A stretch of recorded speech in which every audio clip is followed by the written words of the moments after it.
Bonjour, nous sommes le mardi 7 mai 2024 et aujourd'hui a eu lieu le live Apple Event qui se déroulait à 7h du matin Pacific Time, c'est-à-dire la côte ouest des États-Unis. Et comme il y a 9 heures de décalage, c'était 16h chez nous.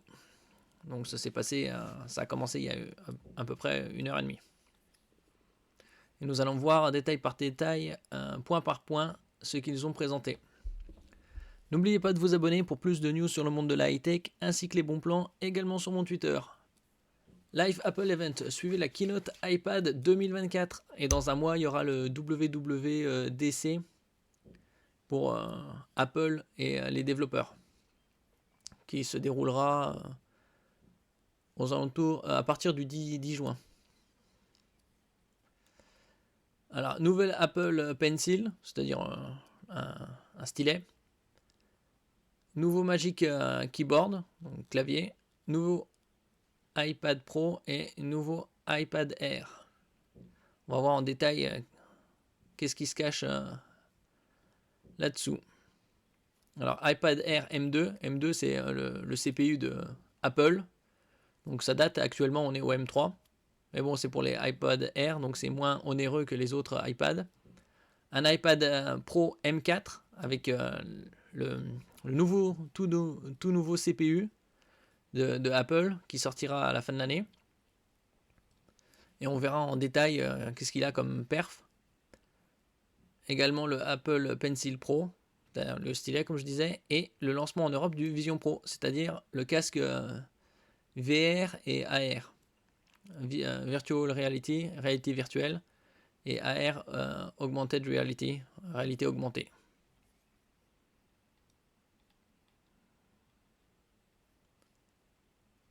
Il parlait également des MacBook Air au M3 en 13 et 15 pouces.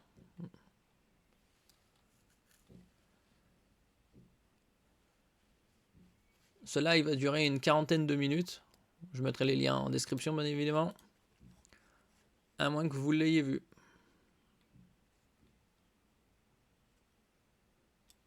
Alors des iPad Air en 11 et 13 pouces, donc c'est-à-dire une taille assez conséquente. Un peu plus grand que les précédents, puisque les autres c'était 12,8 ou 10,9. Bon. Alors l'écran est toujours en liquide Retina, pas d'OLED ou autre. Bon. Certains attendaient de l'OLED, ce ne sera pas encore tout de suite. Alors il y a le CPU en M2 qui est 50% plus performant que le M1 et en 4 coloris, comme on peut le voir ici.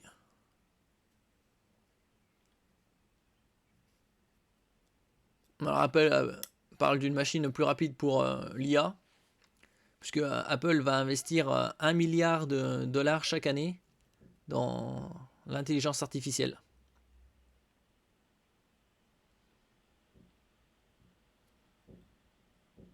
Trois fois plus rapide, bon, ça c'est tout à fait normal, puisque il y a quand même un bond technologique entre les CPU.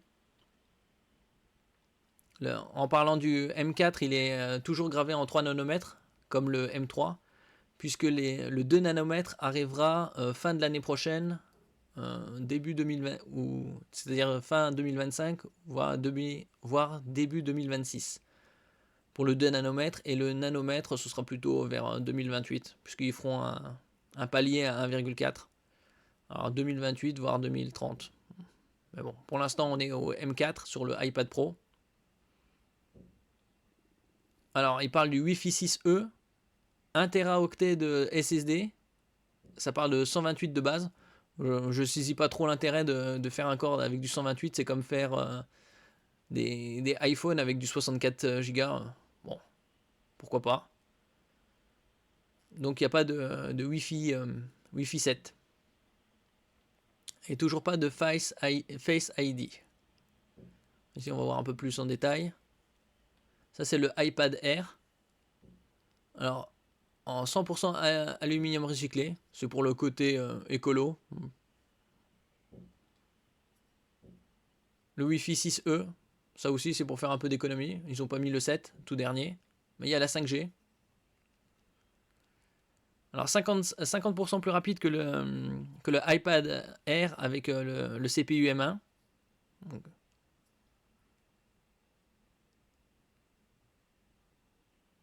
3 fois plus rapide qu'avec le iPad Air sous A12 Bionic. Bon, c'est pour donner des indications, mais bon, ça, A12 Bionic, ça date. Hein. Donc c'est comparer des M2 à des A12, c'est plus parlant de parler de génération de la même catégorie. Par exemple des M2 par rapport à un M1. Donc là, les 4 couleurs que vous voyez, c'est plus vert clair, c'est des tons pastels, violet, or et gris, sidéral. Une capacité jusqu'à 1 Teraoctet. Une caméra frontale avec 12 mégapixels, arrière également, et en 2 tailles, 11 pouces ou 13 pouces.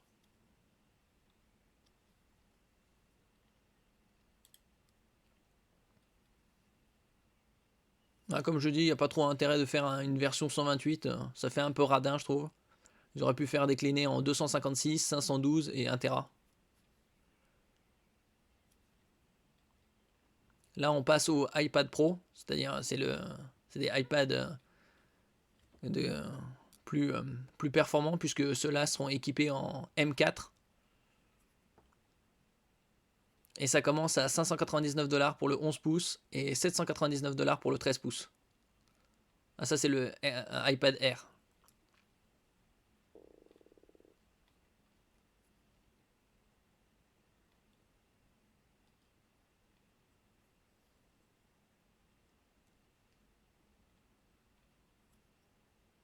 « 5,1 cm d'épaisseur, à mon avis, ils se sont trompés là, c'est plutôt millimètres. L'iPad Pro est plus fin que l'iPad Nano. C'est pour l'iPod. Pour ceux qui se rappellent, iPod c'était un MP3, on va dire, un baladeur audio.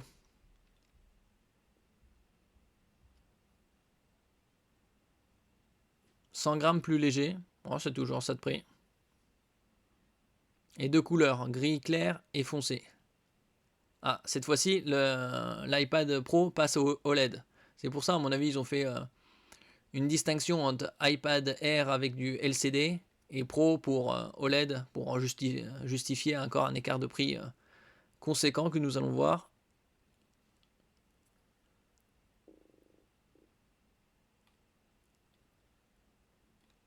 Alors 0,98 pounds, voilà, c'est-à-dire une livre. Une livre, c'est environ 440 grammes.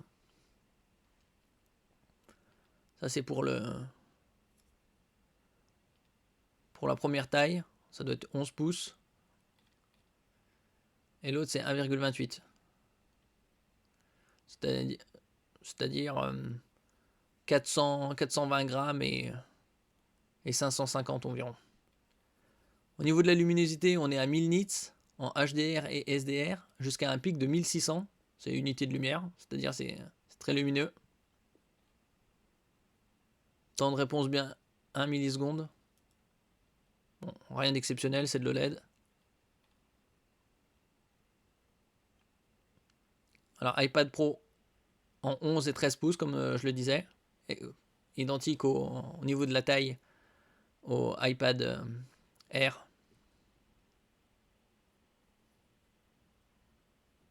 Avec un Ultra Retina XDR. C'est un nouveau nom de écran.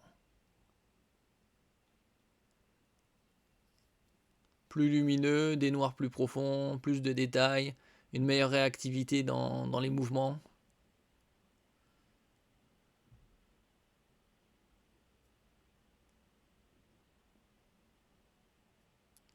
Option nano texturée, écran mat pour les pros. Première fois. iPad Pro embarqué en M4, comme je disais. Et nous allons voir la différence. Oui, parce qu'il y avait une rumeur comme quoi, il y a depuis quelques semaines, que l'iPad Pro passerait directement au M4. Et ça s'est bien vérifié. Donc ils ont sauté une génération. Au lieu de passer au M3, ils sont passés directement au M4. Alors, le M4, comme je le disais, c'est 3 nanomètres. Le même que le M3. Nouveau CPU, GPU, rien d'exceptionnel. Alors 4 cœurs en CPU performant et 6 en économe, donc ça fait un total de 10. Et plus 50% de performance. Ouais, ça aurait été bien qu'ils nous communiquent sur l'efficacité énergétique aussi. Alors, la partie GPU, c'est-à-dire un graphique, est 4 fois plus performante que le M2. Ça, c'est un sacré bon.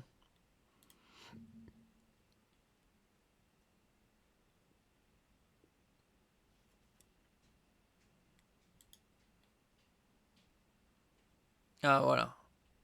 Ça, on a une autre info. Le M4 utilise 2 fois moins d'énergie que le M2 à puissance équivalente. Ça, c'est un très bon point aussi. Efficacité énergétique. Il y a, au niveau du GPU, 10 cœurs.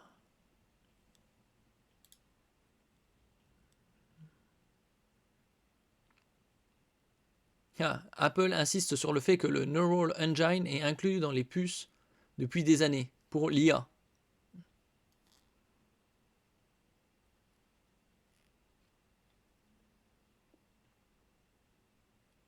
Alors ici au niveau du Neural Engine, pour la partie intelligence artificielle, 16 cœurs. Le Neural Engine du M4 serait plus performant que n'importe quel équivalent sur PC. Ici on va voir quelques autres informations. Une bande passante de 120 gigaoctets, 28 milliards de transistors, technologie 3 nanomètres de seconde génération.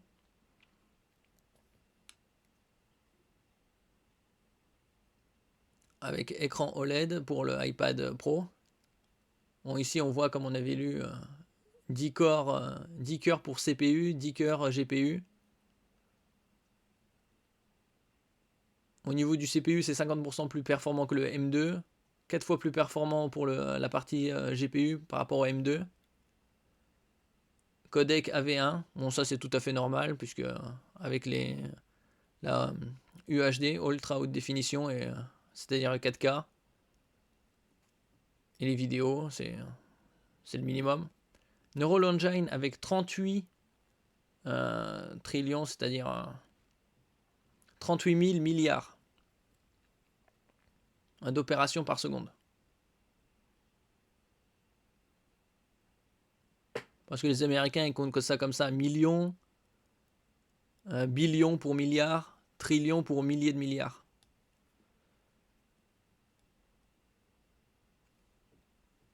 Alors qu'en Europe, on compte millions, milliards, billions, billiards. Alors là, c'est 38 000 milliards d'opérations par seconde.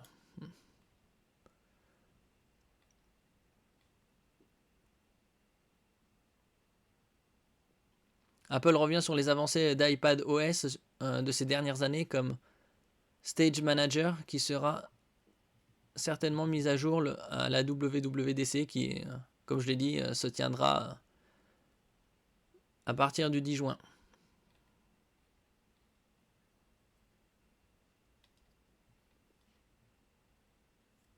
Pas mal de nouveautés donc.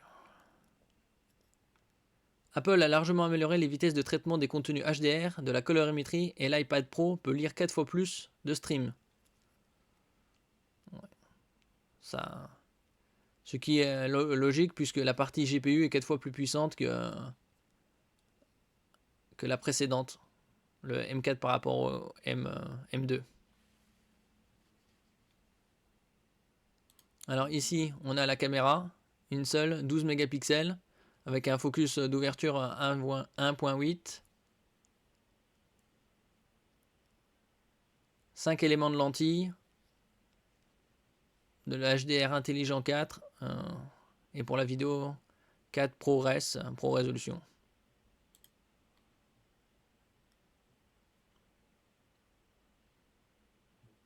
Logic peut séparer des pistes avec de l'IA. Voix, percu. On va voir ça dans les tests.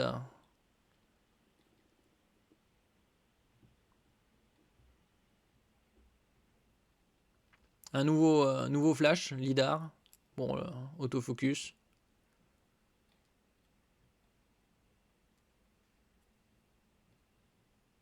Comme dit plus haut, il y aura aussi un nouveau Magic Keyboard, c'est-à-dire un clavier. Touche de fonction, trackpad plus large, plus fin et léger, retour haptique. Et là, on passe au nouveau Pencil. Nouveau geste pincé avec retour haptique. On peut changer l'orientation du trait grâce à un gyro intégré. Prise en charge pour localiser. Personnalisation possible des interactions.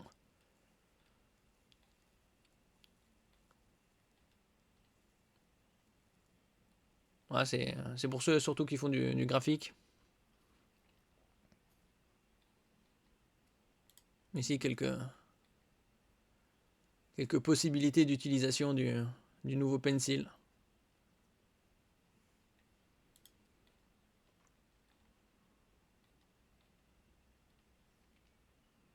Alors, pas de traces de Wi-Fi 7. Il faut savoir que les prix américains, c'est hors taxe. Donc, pour avoir à peu près une idée, on prend les mêmes prix. Le euro-dollar est à parité aux alentours de 1,5, 1,7. Alors, comme je disais, c'était bien évidemment 11 pouces et 13 pouces. Et cette fois-ci, comme c'est du Pro, ça va jusqu'à 2 Teraoctets. Il y a le Thunderbolt USB 4, c'est-à-dire le USB oblong, il n'y a pas de sens d'insertion.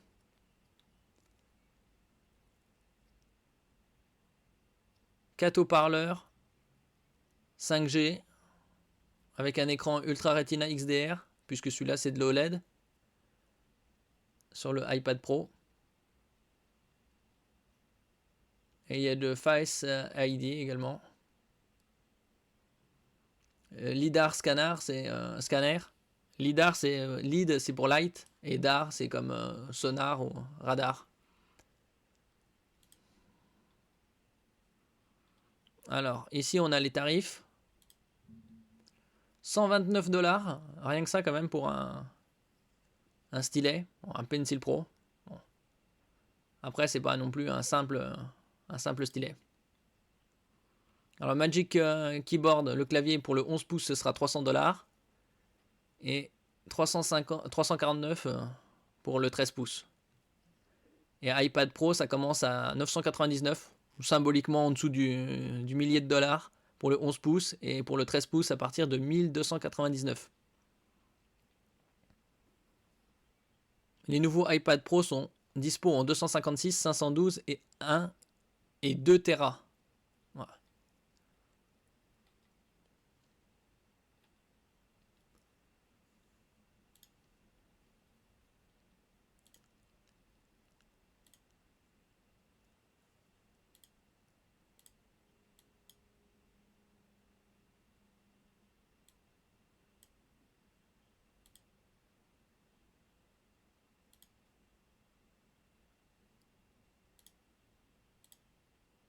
Bon, c'est des présentations comme d'habitude, quoi. Ça, il y a quelques points qui sont intéressants. C'est les specs. Ouais, oui, 5,3 mm et pas 5 comme ils ont écrit cm. Donc c'est ultra fin, c'est plus fin qu'un smartphone.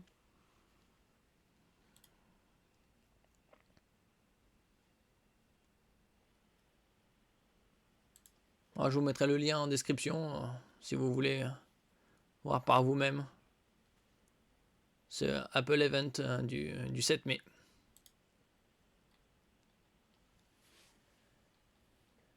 Merci pour votre écoute. N'oubliez pas de mettre un j'aime, un commentaire, de partager et de vous abonner à la chaîne. À la prochaine fois.